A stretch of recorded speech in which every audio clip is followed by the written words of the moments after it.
Well,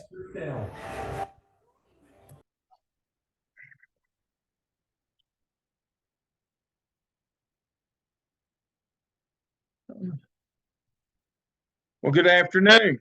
How's everybody?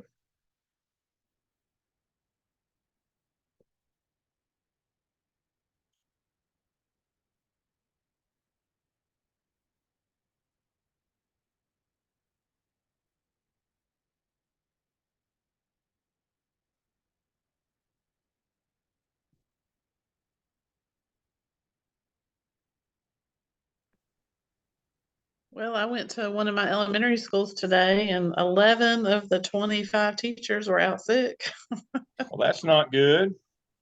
Oh, they were pulling people everywhere. It was Yeah, they're crazy flagging today. down cars. They were. Can you Yep, teach schools?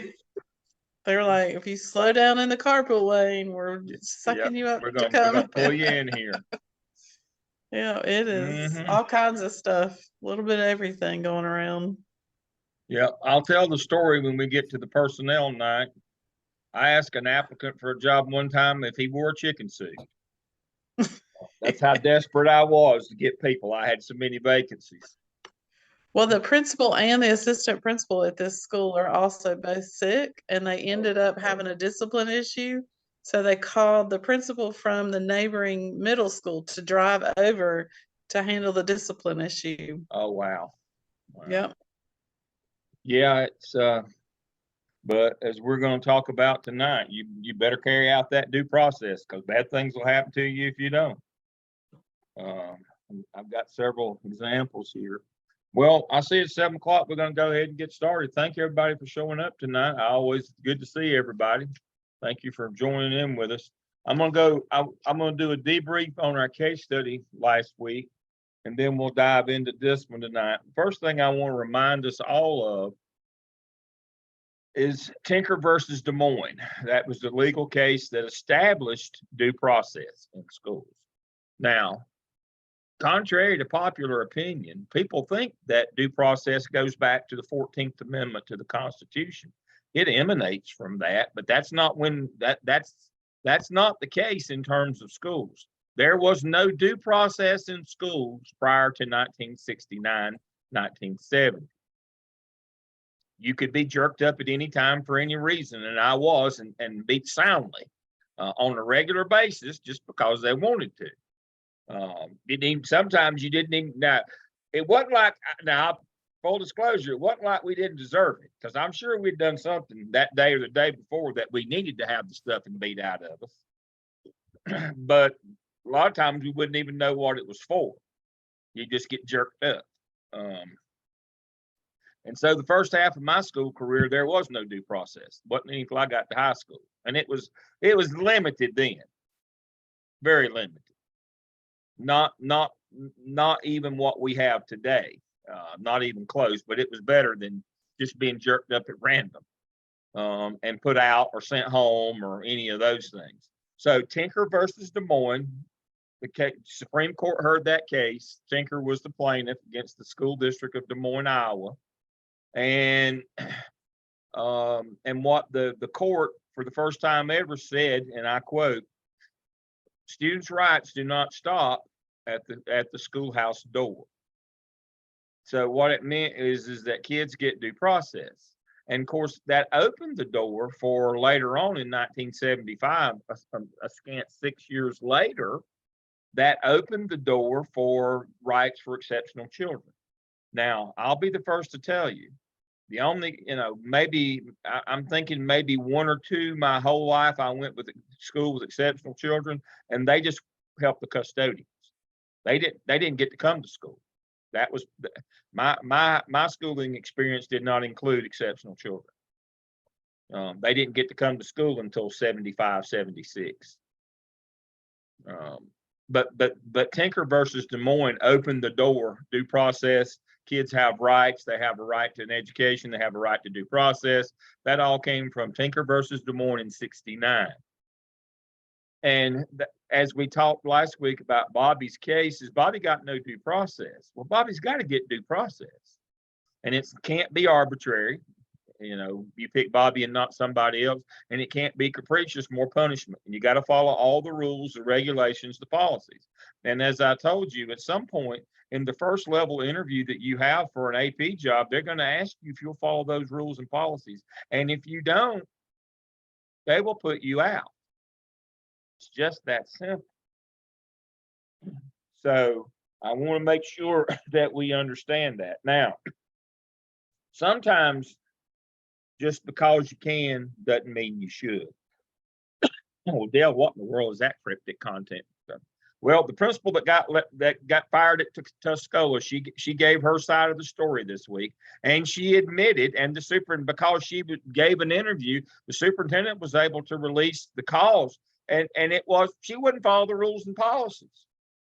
Insubordination. She had a complaint against a staff member, and instead of investigating, she covered it up.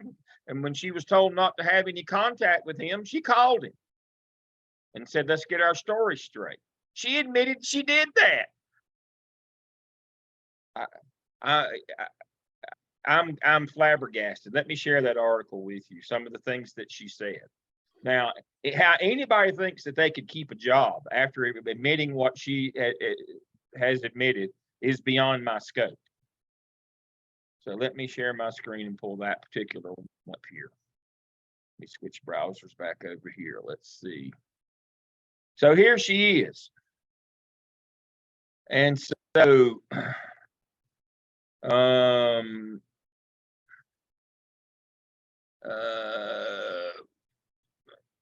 designer be fired, employment records,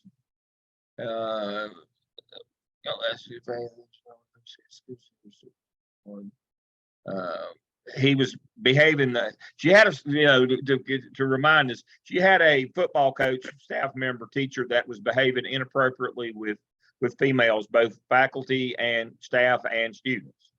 And after she was told, and she refused to investigate, told them nothing here. And eventually they went to the superintendent and to the police, and the superintendent told her, "Don't have any contact with him. We're going to launch the investigation." First thing she did, she texted him, told him to go outside and call her from the parking lot during his planning period. And he called and text. And she called him several times. They got her phone records after she was told not to. And she admitted that she did that, but she said she was concerned about him. She wasn't concerned about any of the women that complained, but they were getting their story straight.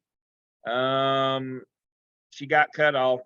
She agrees mistakes were made, but those errors were unintentional or unfairly judged. Unintentional, what do we call that? Misfeasance. You did the wrong thing. You said you didn't do it intentionally, but that again, that's negligence. She did the wrong thing.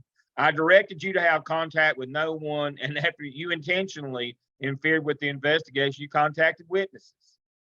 I wanted to consult staff member. No. That, and he has a laundry list of things that she didn't follow through with due process on several teachers.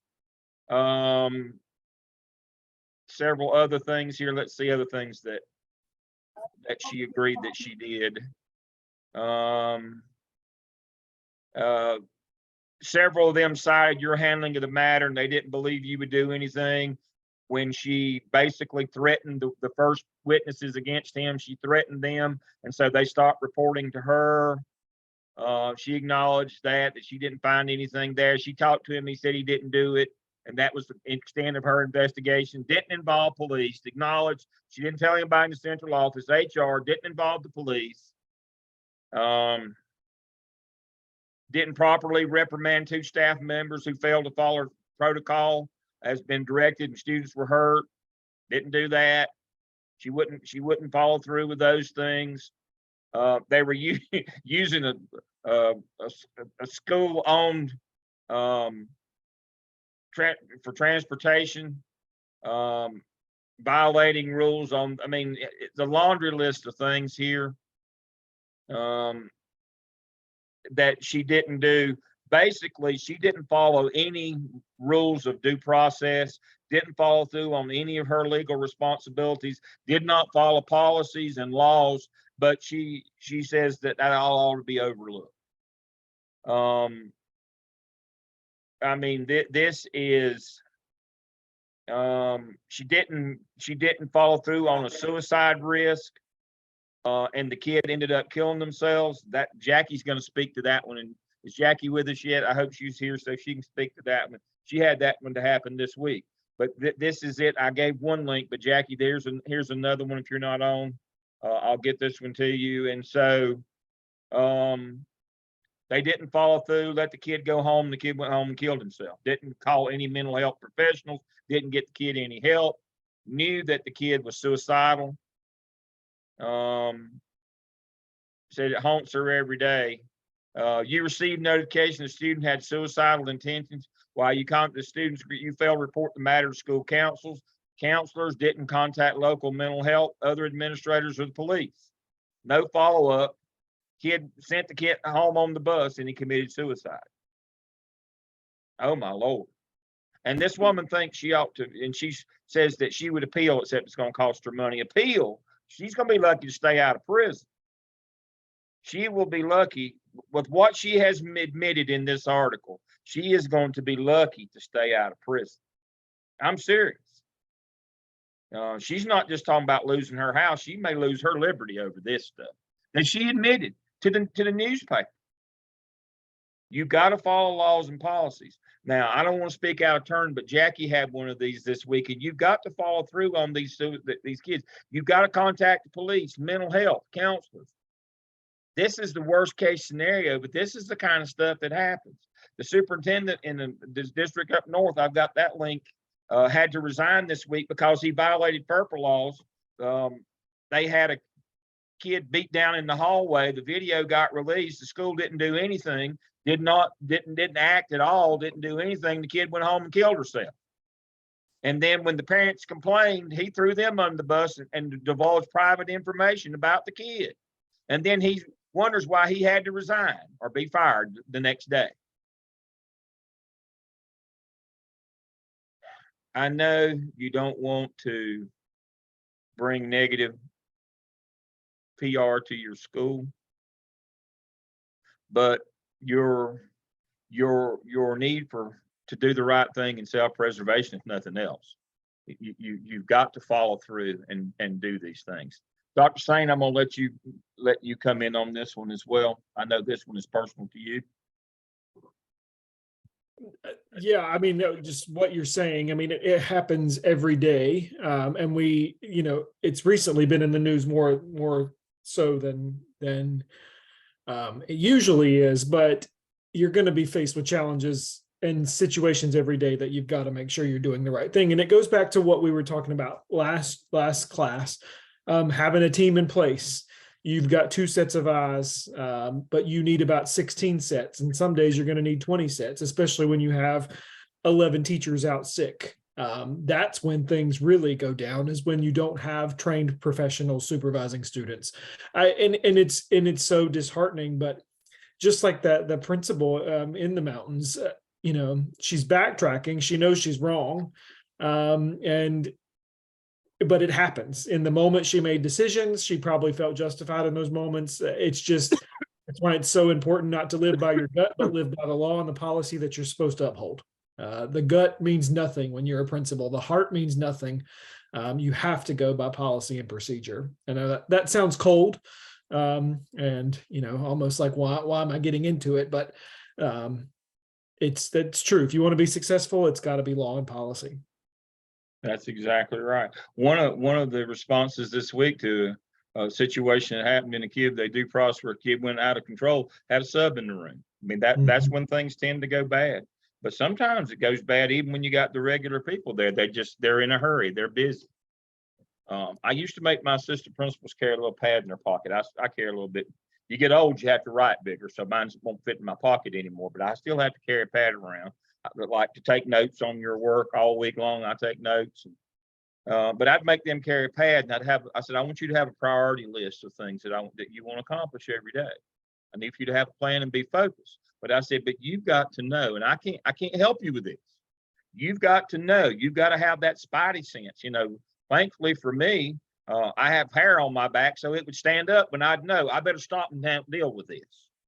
You've got to have that there's got to be something in you internally, if subconsciously or whatever, that goes off that says, this is the most important thing for me to deal with right now. You got to know what's important. I better stop and deal with this. I better take my time. I better do it right. Some things are no-brainers. When somebody comes to you and says somebody is sexually harassing me, has put their hands on me, that's a no-brainer. You call the police and you call HR and you let them start their investigation. You don't start calculating, this is my friend, or this will look bad on me, or what I'll do is I'll threaten these women that are telling this and keep it quiet because I've only got this much time to retirement. And I'll keep a lid on it. And we're going to have a case, case after next, we're going to have one with 2 LGBTQ kids. And the principal asked him, could y'all wait till after school year's out to be gay? That's, I'm not making this up. It's based on a true story. But that's the kind of thing here is basically she said to these women,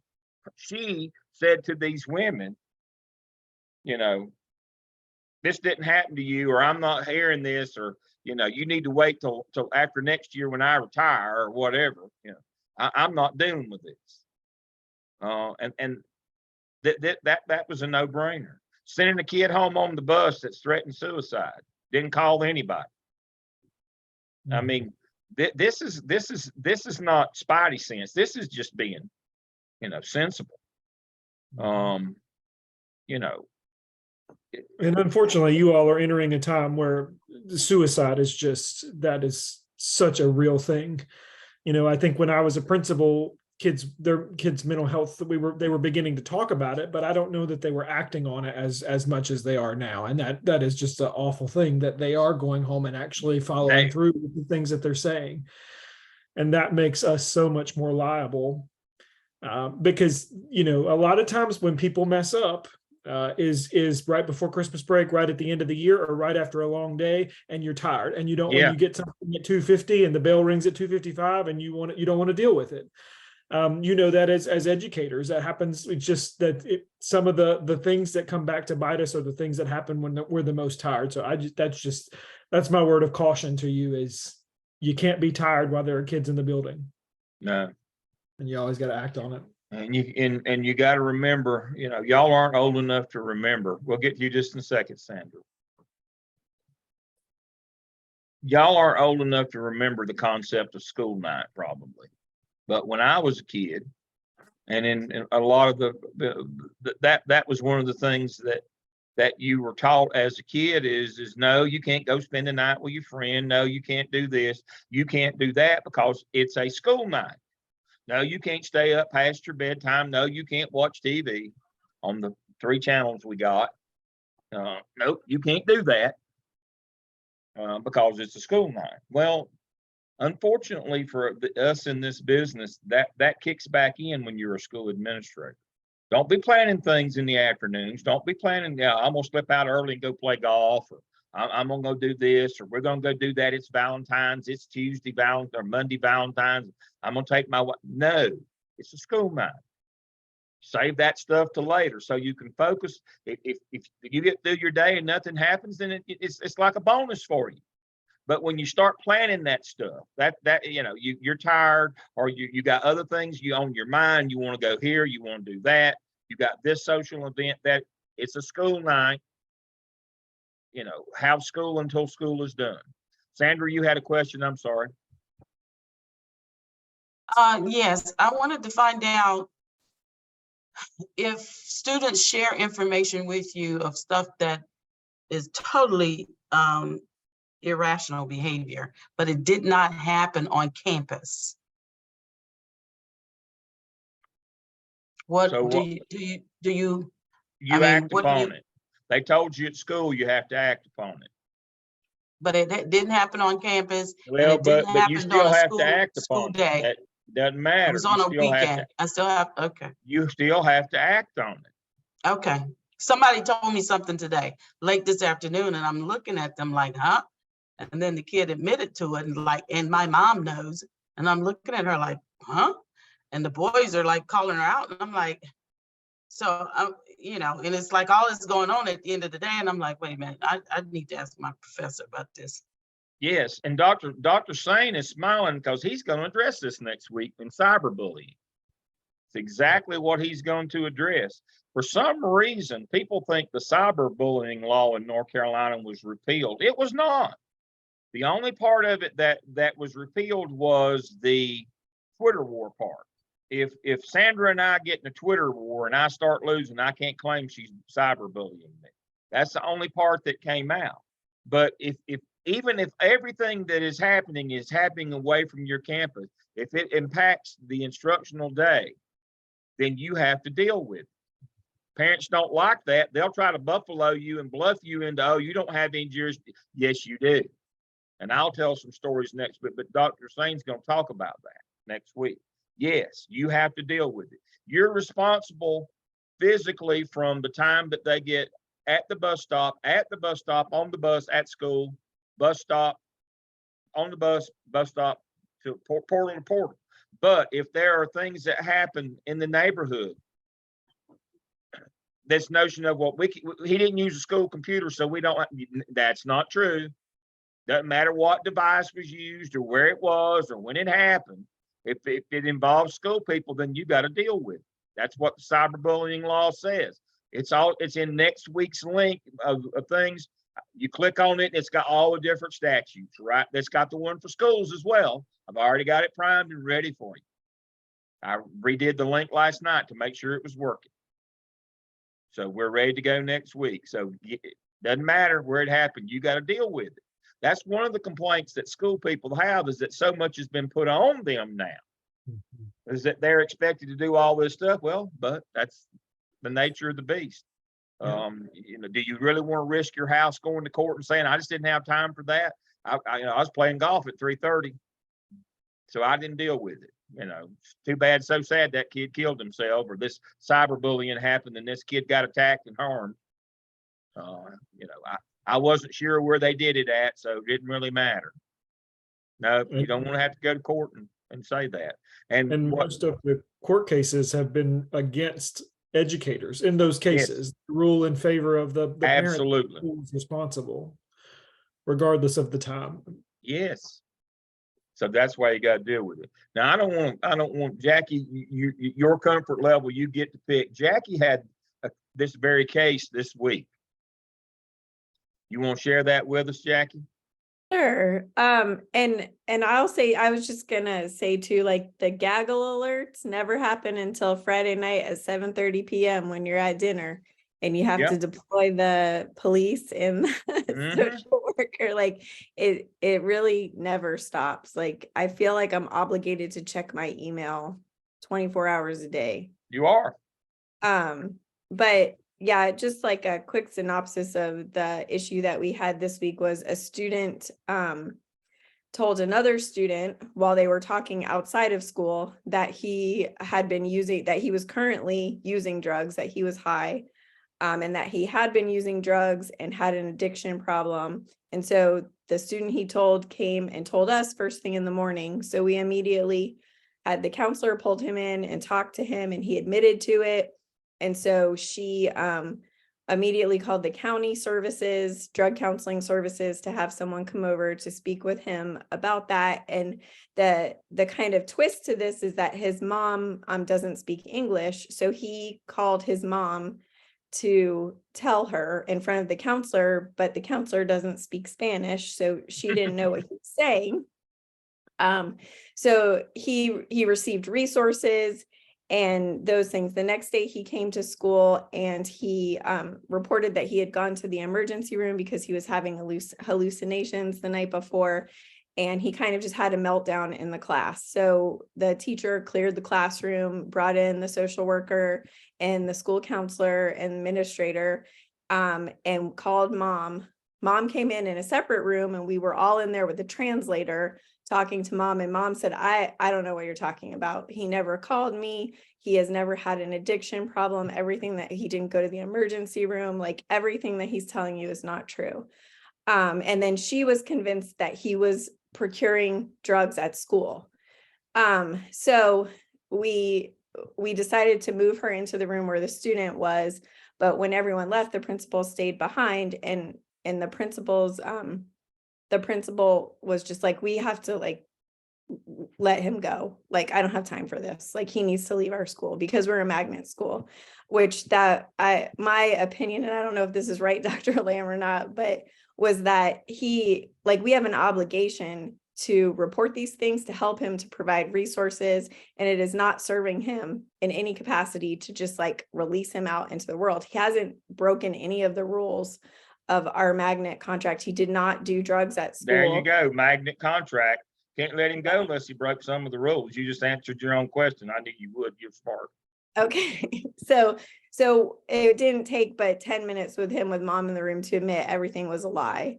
And that really, the whole truth of it is that mom completely smothers him and he is reaching out for mental health services. So he was set up, mom took him immediately to the RHA office where he received a suicide assessment and a drug test and mental health counseling, like initiation and all of that. But that is primarily what we are dealing with at my early college, are suicide assessments. Yeah, but that was a day and a half. Didn't you say that? Yeah. Yeah, that was a day and a half. Discipline and due process takes time and patience. Can't get in a hurry. Can't have another appointment. You can't shortcut it by saying, we'll just kick them out. Again, that'd be no due process. He has a contract. Remember, I worked in a district with magnet schools. I know what those contracts say. You can't just be putting kids out of a magnet school because you don't like them or they take too much of your time.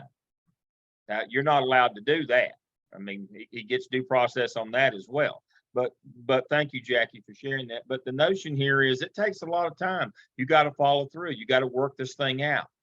You can't shortcut it by saying, I ain't got time for that kid. I'm just going to put him out. Then he goes home and kills himself. How's that going to work out for you? You know, so these are the issues that you get into. So the thing to remember here is, as kids get due process, it takes a long time. You are responsible, even for things that don't happen at your school. If it impacts your school or the kids in your school, you got to deal with it.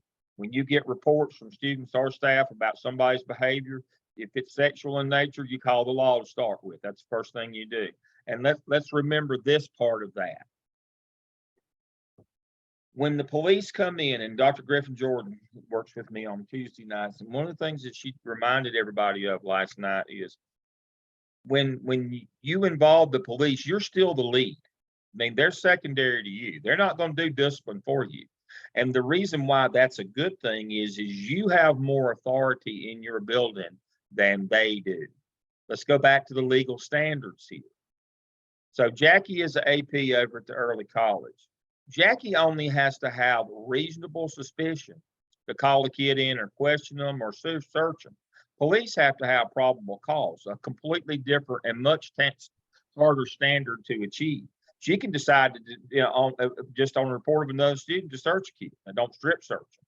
But you always, when you search, you always have the police officer there, because if you find something, you hand it to them immediately. You do not take possession of it, because you'll be in violation of the law. You're not indemnified. If you take a gun, you better have them standing there to get the gun or the drugs or the knife.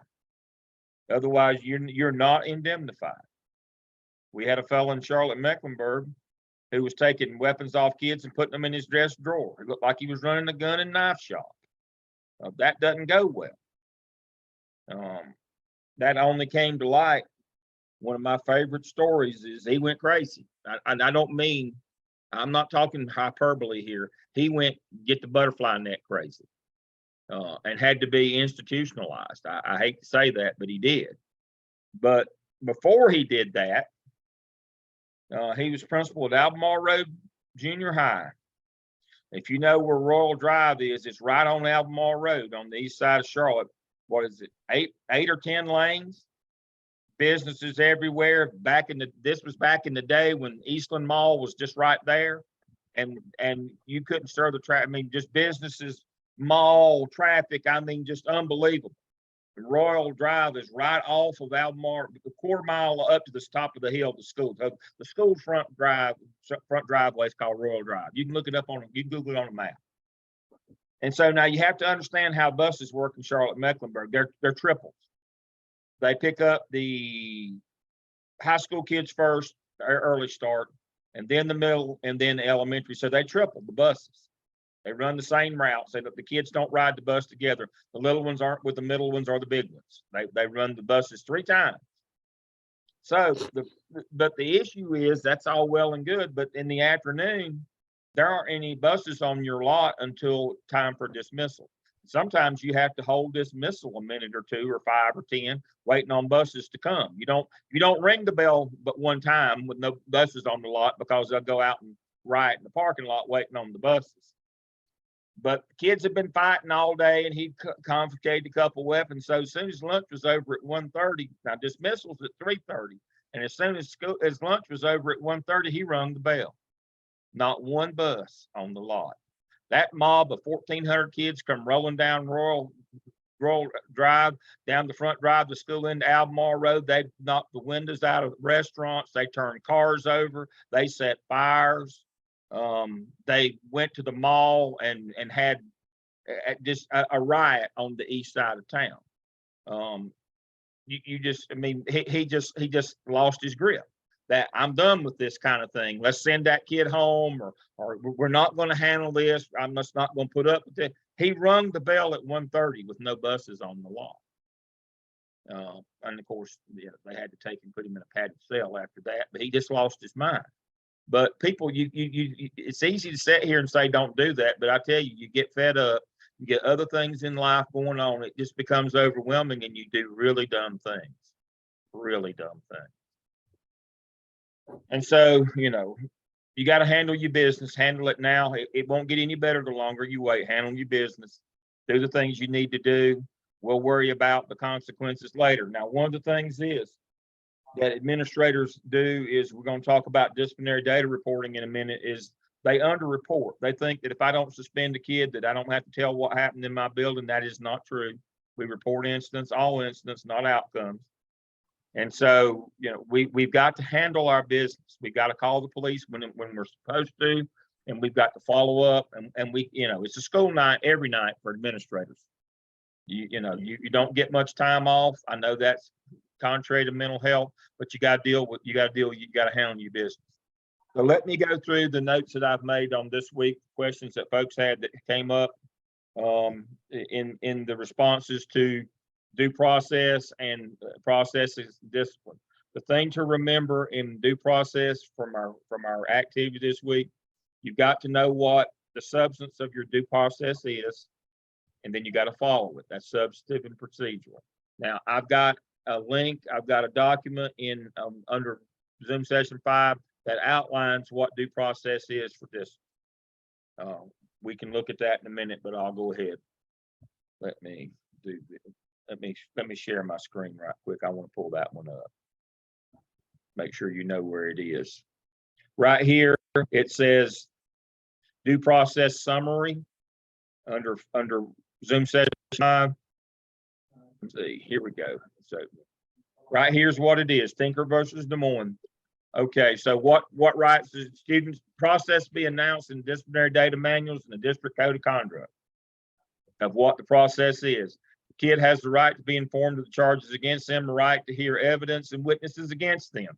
They have the right to respond to charges and give their side of the story. They have the right to present witnesses, and they have the right to not be treated arbitrarily or capricious. And you should know what that means by now.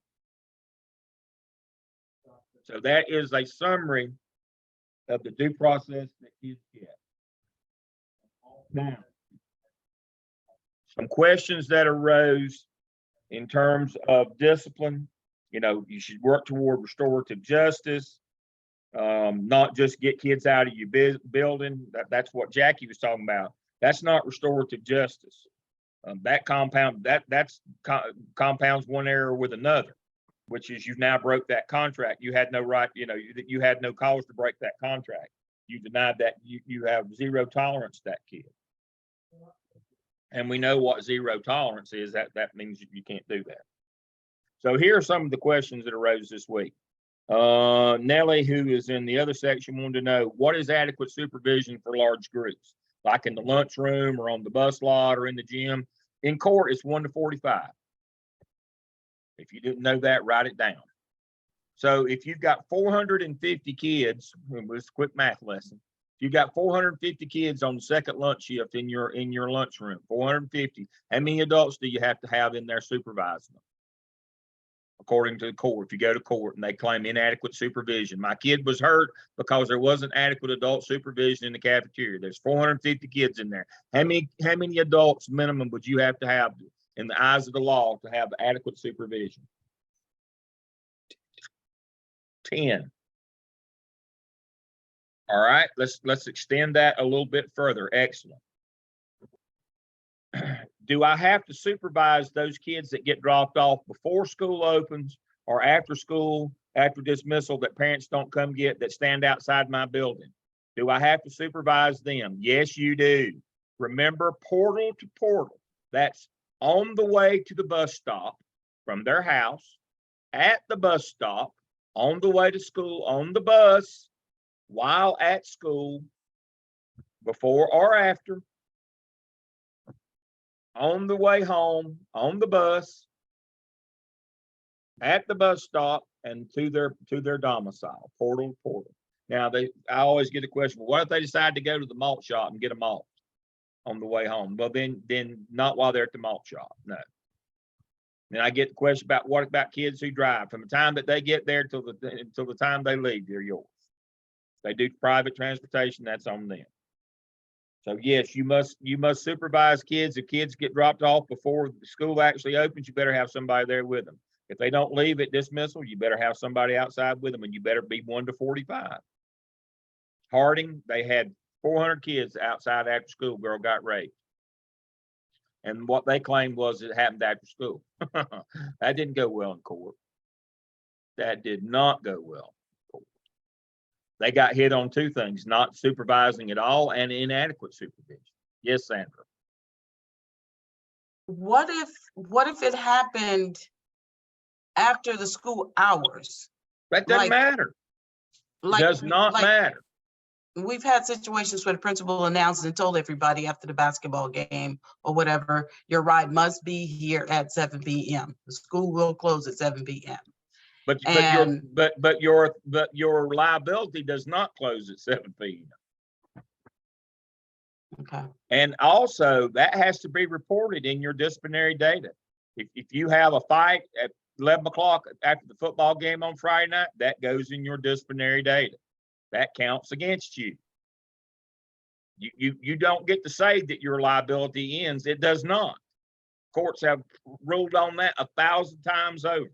But your principal is right, telling everybody to have their ride, but you're responsible if one of those kids gets harmed and you said, well, we left at 7 o'clock because our day was done and the kid was still here and got it.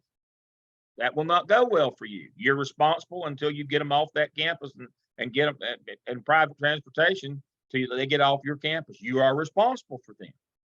You don't get to decide that you're not. Sorry, Dr. Singh. Yeah, I mean, that you can set a time and tell them that they have to be gone, but if they're not gone, that doesn't mean you get to leave at 7. That's as long as they're there, you're responsible. And leaving them is not an option. I do want to go back to one thing that Jackie mentioned, which again, I've experienced this with a lot of principals, is because our schools have increasingly saw a need for interpreters or translators. You cannot say that we're not going to deal with it because we don't have an interpreter. And I'm not saying Jackie did that or you guys did that, but that oftentimes happens where, oh, we don't have anybody to interpret this conversation, so we'll just deal with it whenever we can get one. Well, that is, you have to find one. If that's the only thing preventing you from dealing with a student, I just want to make that, because I have coached several principals who dropped the ball just because, well, we couldn't deal with it because we couldn't speak to the parents. Just just write that down. Interpreters, language cannot be a barrier when you're dealing with suicidal threats or behavior or fights or reports from outside of school. Just keep that in mind. Jackie, you Excellent. Jackie, question? I was just gonna say too, another situation that came up this week.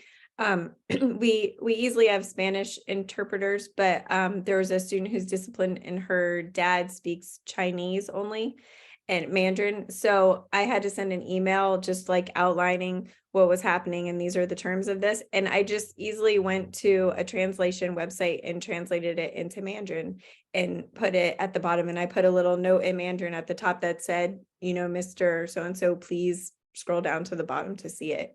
And it was really very easy just to cover my bases. Yeah. Let me piggyback on that. When I was in the central office, we lost a lawsuit over language and discipline. So what we paid to do after that was we had our code of conduct translated into every language of everyone that we had represented in our district, period. 17 different ones. 17 different versions of our code of conduct for the 17 languages that were represented in our school district. You don't have to lose but one lawsuit and you'll find a way, trust me.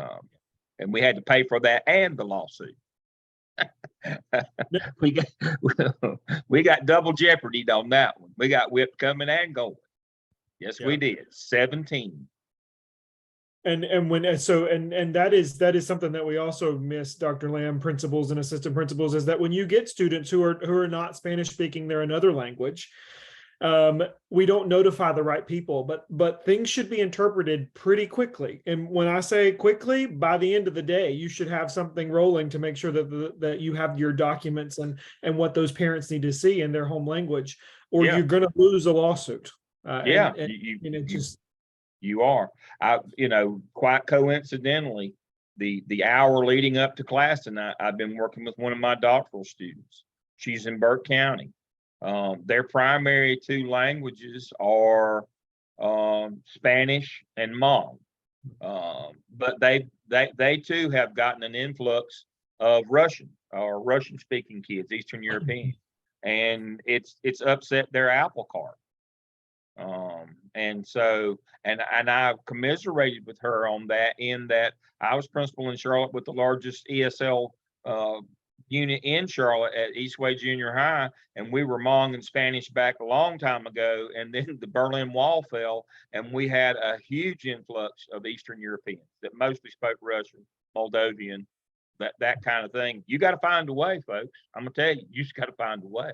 You can't let language be the barrier here, that they don't get due process or they don't get suicide help or attention. That is not an excuse.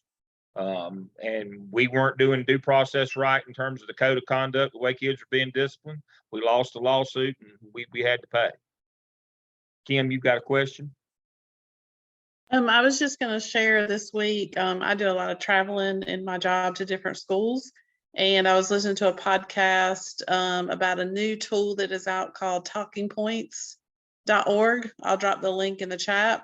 It's a lot like the app Remind, where you can communicate with your parents over an app, but you can also email. But the new feature of that is that you choose the language and it will translate your message automatically. And so a lot of ELL teachers are using it, but it's just a really good resource, because I used to teach in a school where we had 40 different countries. And so we had an interpreter service. So we would have to call a phone number, choose the language for those parent conferences and that kind of thing. And so the technology has greatly improved. So I'll drop that link in the chat for people to check out. That's one of the recommendations that we're going to make, Christy's going to make in her dissertation, is we're doing this with ELL teachers. And one of the things that they're saying is because it's not the standard anymore, that they need to be able to have some way to do this. Well, that's exactly what we were talking about earlier today, is you're going to have to subscribe to these kinds of things. Small districts can't afford to have 40 different interpreters on staff for 40 different languages. There's going to have to be something else. But that's a great one. Thank you for that. Chiquetta in the other class asked a question or pointed out, wanted to know about what happens in due process if you can't get a hold of the parent by phone. Well, you've got to make a reasonable attempt. Now, what is a reasonable attempt? Well, you can't call the home number when you know they're at work. You've got to make sure you've made a reasonable attempt to inform parents when you're due processing their kid. A reasonable attempt in the eyes of the court. Again, you know, I've had a lot of folks, they'd call the home number rather than the work number because they knew the parents wasn't going to be at home. That way they didn't have to deal with parents. You don't do that. You've got to be a reasonable attempt. Now, that doesn't stop you from processing the kid, but you need to make a reasonable attempt to do that. Kim in our group that just spoke, one of the things that she talked about, you know, following up from last week's case, but also in this is, you know, make sure that when you're processing kids in discipline, that you're working, you know, toward restorative justice versus retribution. That's a good point. That's from the care and justice ethics that we talked about last week. But that's a big part of discipline is, are we just punishing this kid because we're mad, or are we doing what's the right thing? And one of the things that we find, especially when there's a language barrier, we end up punishing the kid over the language barrier because we don't want to have to deal with them. So that's one of the things. Robin, is Robin with us? Yeah, she's here with us tonight. One of the things that she talked about is parents refusing to come. That still doesn't stop you as long as you notify them, put the documentation, send it home with the kid and put it in the mail. If parents refuse to take your phone call or refuse to come, that doesn't stop you from processing discipline. If just because they won't participate, again, you've got to make a reasonable attempt. Now, one of the things you got to be careful of on suspensions is the only officially recognized suspension form is generated out of PowerSchool. Some of these third-party vendor softwares will generate that. Those don't work in court, folks, because the issue becomes, did you put it in there and it didn't ever make it to PowerSchool, so you didn't have to report it? So remember, when you put an incident in to PowerSchool, there's 3 screens that you've got to fill out the data on to complete the actual process, and you can't get the option to print the official suspension letter until you've completed all 3 screens. And that's the one that's got, you send the copy home with the kid and you keep the original and you send the copy home with the parent. But just because they choose not to participate does not stop. They think that would stop you from then processing their child for discipline. It does not. Please remember that. Now, another point came up with Robin as well, ABC. What is ABC? It's not the liquor store, although it's the same 3 letters. ABC is what's commonly known as absence before conference, that you send a kid home and they can't come back until their parent comes back with them. That is illegal, by the way. You cannot do ABCs. You have to define the length of term when you send the home, 1 day, 2 days, 5 days. You cannot leave it open-ended for a parent to come back. That is against the law. Also, tangential and most of the time related to ABC is what's commonly known as therapeutic suspension. There is no such thing as therapeutic suspension. Therapeutic suspension being the notion, we're going to send this kid home for the rest of the day. We won't put it down as a suspension. It's just a therapeutic. If you send that kid home for any part of the day, that is an out-of-school suspension. There's no such thing as a therapeutic suspension. That doesn't get counted as a suspension. And there's no such thing as an ABC. Both of those are illegal. And I know those are used every day in schools. And it's all fun and games till somebody gets their eye put out, till you get caught. And then those are not defensible in court in any way. No therapeutic suspensions. If you suspend them, suspend them. It becomes official. You put it in PowerSchool, you generate the paperwork. And it has the number of days on it. There is no ABC, absence before conference. That does not work. Now, I want to talk about Evelyn got called away just before class, but one of the things that she wanted to talk about was bus misbehavior and due process. One of the biggest cheats going on is bus. Everything that happens on the bus is not bus misbehavior. Bus misbehavior is when Josh jumped the seats.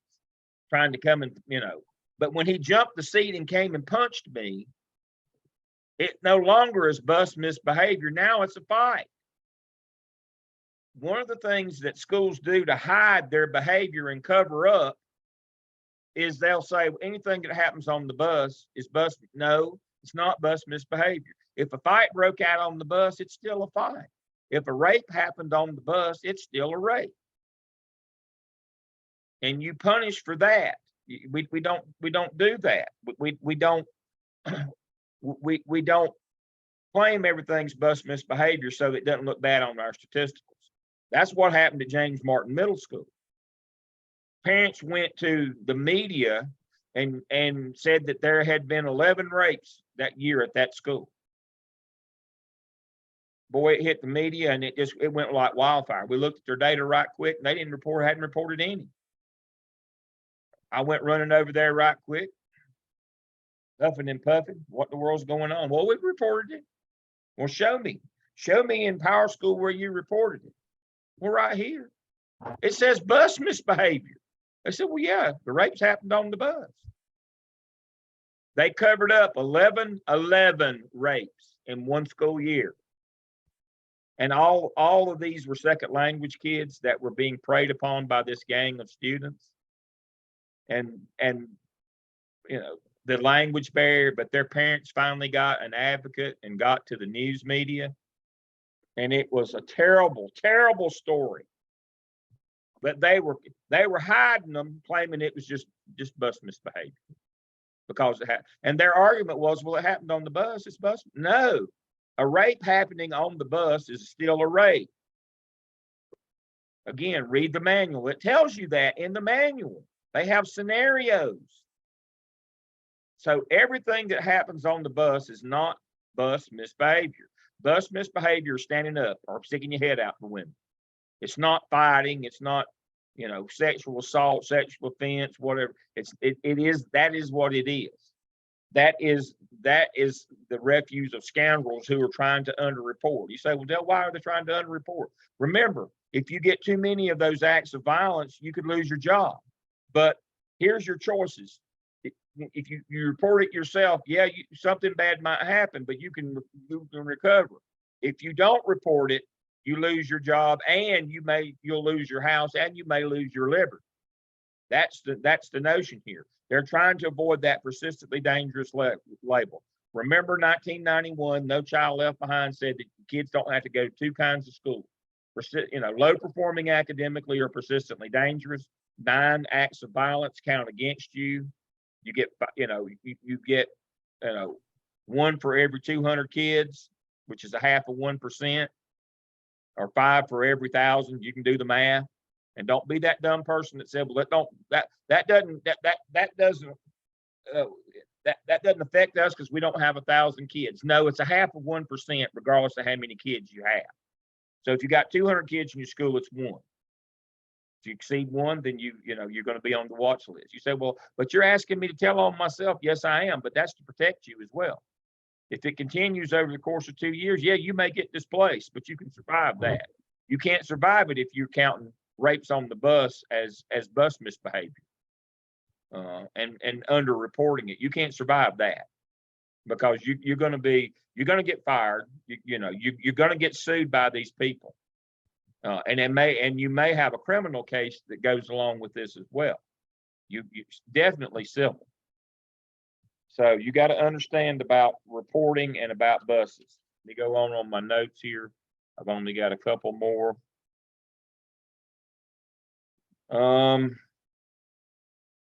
We've already talked about administrators should take lead on searches. That we report all the incidents that occur in our building, not the outcomes. So that means we had a fight. If we don't suspend the kids, we still have to report it. And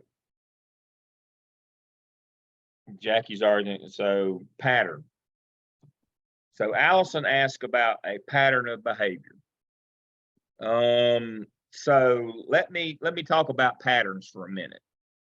Now, what that means is you got a kid that comes in and you give him more punishment because he did something else last week. we have to adjudicate the only thing that we can punish for pattern of behavior is sexual behavior. That's the only thing that's admissible in court as a pattern.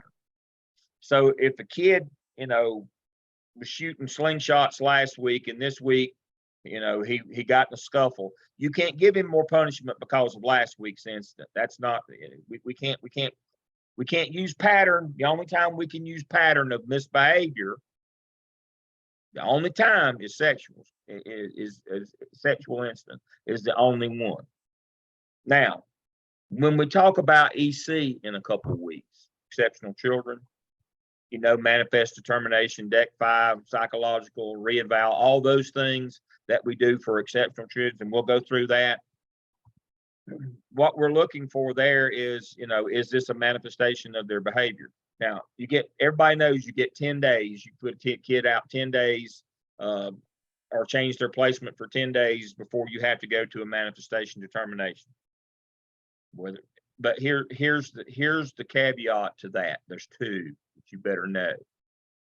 Any change of placement counts. Doesn't this have to be out of school suspension? In-school suspension counts. If you move them out of their traditional placement, that counts as one of your days in that 10. Once you're up to 10, you must do a manifestation determination, determine if their repeated misbehaviors are related to disability.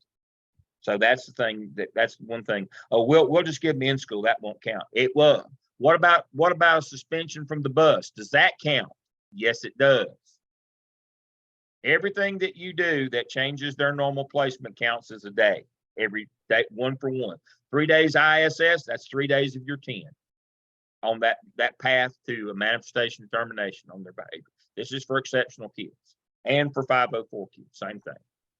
3 days out of school, 5 days, 1 day ISS, 1 day, you can call it something else, like timeout or whatever you want to call it, doesn't matter, but it's going to count. It costs you a day every time you do that. Now, here's the thing that I've had principals, Dr. Same was talking about when he goes out and coaches principals. One of the things, he's a lot nicer person. I never went out and coached principals. I only brought scalps back or their hide. I don't have the patience to be that kind. People used to, and I'm not saying this boastfully, people used to run when this. I didn't have patience for people who did dumb things. Sorry, we need coaching is what we need, rather than what I used to provide, which was mostly just the hammer. But one of the things that used to get me on principles about this notion of pattern with EC kids is the kid would be doing the same thing over and over and over again, and they give them 1 day, and they'd say, "Well, I've got 7 more times, or I've got 6 more days." By law, when you go to court, the 3rd time, regardless of how many days you gave them, the 3rd time an EC or 504 kid does the same or similar thing, they go to the front of the line. That's now a pattern. You must go to the mat. Well, and I've had principals say, "Well, I got 7 more days." No, you don't. 3rd time the kid does the same thing as EC, it's time to go to manifestation determination. Determine if this is a function of their disability. That's the way the world works. 3rd time, you don't get 10 days. If it's a pattern of the same behavior, you do not get 10 days. 3rd time shows a pattern, you must go straight to manifestation determination. You better remember that. I've had folks that, kids done the same thing 8 or 9 times, and they still hadn't gone to a manifestation determination. And then the kid does something really bad, and it goes up for an exclusionary hearing, goes to court because usually it involves, something criminal, and it go back and look at the records, and oh my God, this kid did this 9 times. The kid that shot the teacher, that's part of that deal is this kid was displaying this behavior over and over and over again, and the school never did anything. They just kept, giving them a small punishment. They were just counting their days up. 3rd time's the charm, folks. 3rd time kid does the same thing, and he's EC or 504, you better go to that manifestation determination. Determine if that behavior is a function of their disability. You better do that. Sandra, you had a question?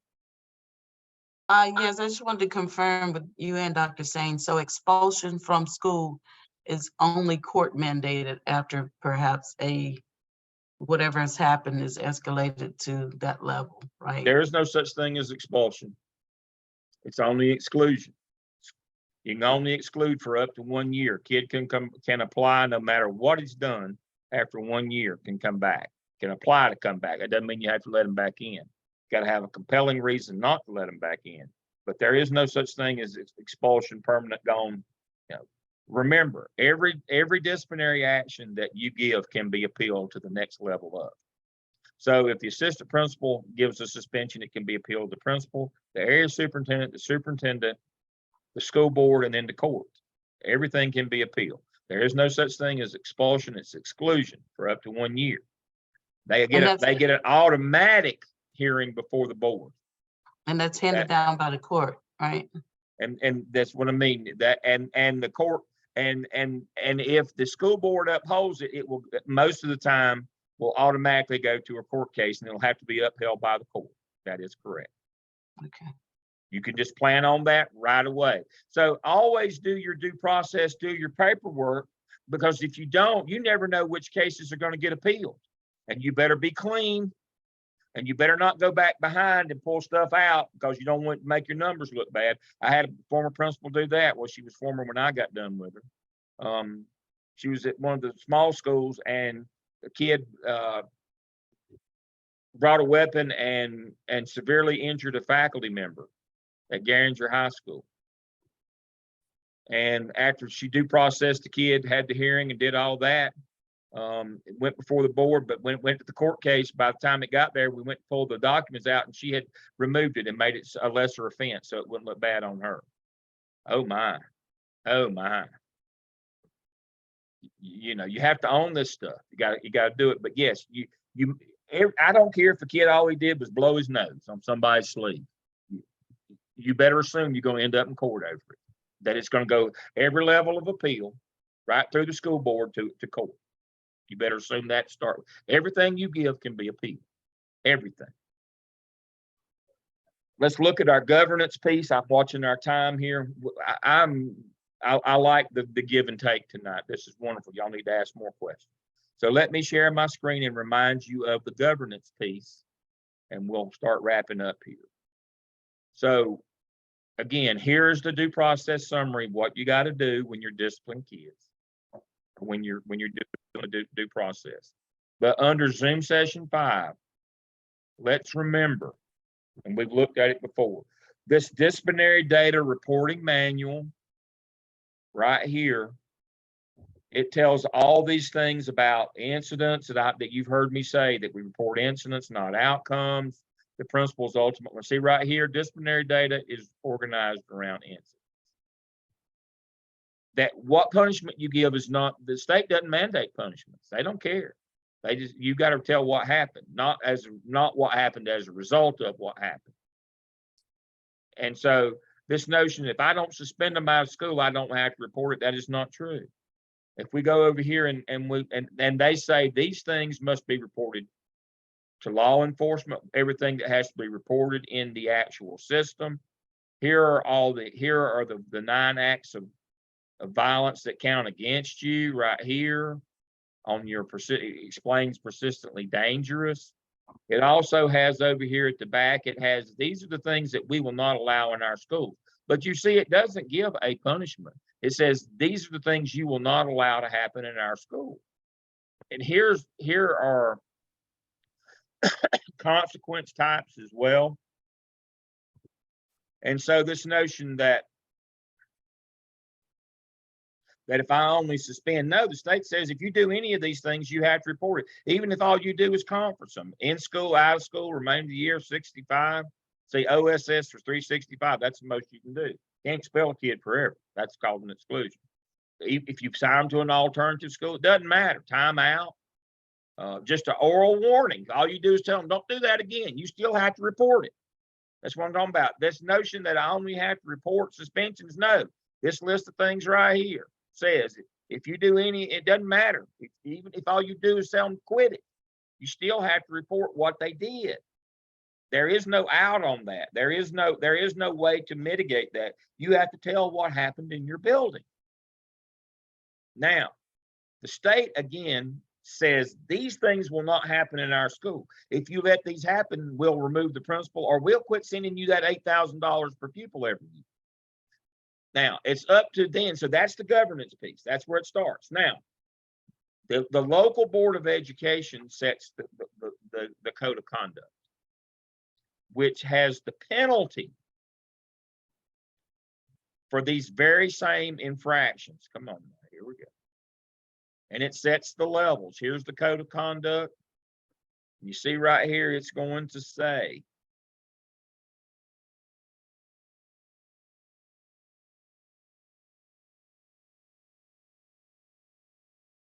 attendance, and it says, and here are all the things related to attendance. UB, excessive tardiness, UB.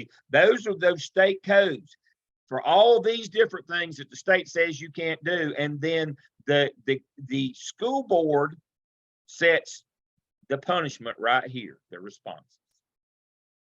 So that's the governance piece. So what popped up last week, let me go back.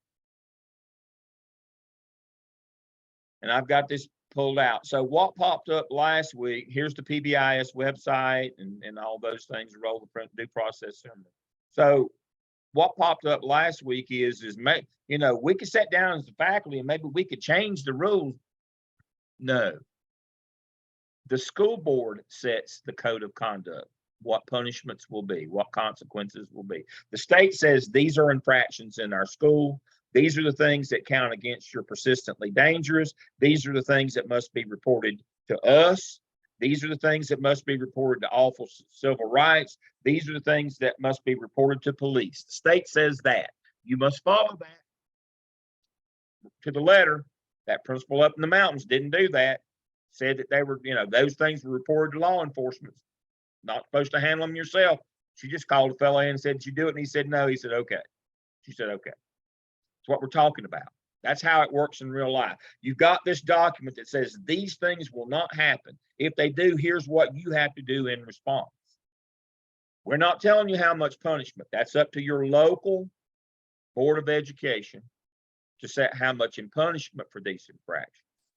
But it better not be arbitrary and capricious. It better be held up in court. And you better follow that. That's why we hire you. Administrators, except in shortage times like this, don't teach a soul. Your job is to make sure that laws and policies get carried out. That's your sole job. If they don't, you're going to be the person responsible, because it says right there in that handbook, regardless of who enters the data, and the principal is responsible for that data. You better know that. And when somebody comes to you and says, this faculty member has been inappropriate to me in this way, your response isn't to go talk to them about it or tell them to quit it, or when you've been told don't contact them, you've already filed up our investigation, do not be in contact with these people, and you call them anyway. What do you think is going to happen to you? This is your number one duty and responsibility on the management side. It's making sure that you follow laws and policies. Period. Got to do this stuff. Sandra, you had a question? Yeah, so what percentage of time do you think is fair for the leader of the school to actually be visible? Like, you're in the office and you are taking care of all of these things and nobody's seen you and they're wondering, is the principal here today? So what's a good balance of management and, you know, supervision or visibility, you know, to your constituents, your teachers and your staff members? What's a good balance, percentage? Remember, it's been nearly 25 years since I've been in a building. I'm not the right person to ask because I'm old school. I'm gonna let Dr. Sane answer this question, and we'll let him do the benediction and close us out at the same time. Dr. Sane, that's a great question for you, since you're a lot closer to that. And remember, it's been a long time since I was there. Right. Yeah, no, that is a great question. So before COVID, I would have said 50-50. Post COVID, I would say you're probably going to be visible 40% of the time and 60% of the time putting out fires and just dealing with the world that we have going on outside of our school buildings. And then those kids bringing it back in. At the end of the day, there is this big push from schools and state departments of education that principals and administrators must be instructional leaders. And I am all about instructional leadership. I oversaw a ton of curriculum. However, that curriculum is not going to keep you out of court. That curriculum is not going to keep your kids from committing suicide. Okay. So your primary responsibility as an administrator is to keep the kids safe and to uphold policy. And so there are going to be weeks and there are going to be days that you're going to be 80% in your office dealing with those things. And the problem is that when it comes to, you want to be that principal who's out and about, but what the solution to that is being a principal that's transparent with your staff. And letting them know what's going on, talking to them about what's going on in the building, not specifics, but like, hey, I couldn't come to your observation today because of this. I had something come up that had to be addressed. Again, transparency is key. A transparent leader is much better than an effective instructional leader. So I, shoot for 40-60 in a post-COVID world, but know that that's a goal, and that's probably not going to happen often. But I always said I would rather you be, your kids be safe than you knowing exactly what's in so-and-so's lesson plan for that day and telling her that she needs to correct something when she's been doing it a lot longer than you have. Those were the conversations that I had as a principal. And then just closing you out, I know that it is, we're past that time, but when Dr. Lamb brought up a great point, and I know that I'll go over some of this when we talk about EC in March, but the word manifestation determination is so misinterpreted by school leaders, and that is scary. I would say 9 out of 10 school leaders, especially assistant principals who should be managing the school's EC program, have no idea what it means. So I challenge you to go out and look at your district's manifestation determination outlines and policies. Look at DPI's policy from the Department of Special Education or Exceptional Children. And because we avoid manifestation determinations like the plague, but they are there to support kids who have disabilities. They're not something we should avoid. If they're warranted, we should go through with it. It's almost, and I use this analogy, if a student is allergic to peanut butter and we have an EpiPen, but we don't really want to inflict that injury on the student, do we just not do it because even when they're having an allergic reaction, because we just don't want to, because we may have 30 seconds, 60 seconds? No. So, and I know that's probably not the best analogy, but we have manifestation determinations there to support EC children, but we avoid them like the plague when it comes to discipline, and that oftentimes puts other students at in harm's way. It puts teachers in harm's way. So I'm so glad he brought that up, and again, we'll get to that in March, but from now until March, I just research manifestation determinations, talk to your assistant principals about them. And oftentimes when you ask them why they think that they're just awful, and they'll always reply the paperwork. Well, it's not, it's paperwork. Yes, it's an additional IEP meeting, but it's there to support kids and keep them safe. So that's my 2 cents for the evening. Great. Well, thank you all for coming in and joining us again tonight. We love to see your smiling faces. We love the questions. Got to ask more questions. Now, you've already figured out I read every one of your responses, and I try to customize a response back to you, and I take notes. Again, I'm old school. I take notes all week long on everything you tell me, and I try to go back and, that's a great point, and that's why I do that. But yeah, your participation in this means a lot to us. Your OMA work is great. No complaints there. Just keep going. Everything's good. We'll see you all next week. So everybody have a good week. I'm looking forward to Dr. Sane next week. Thank you again.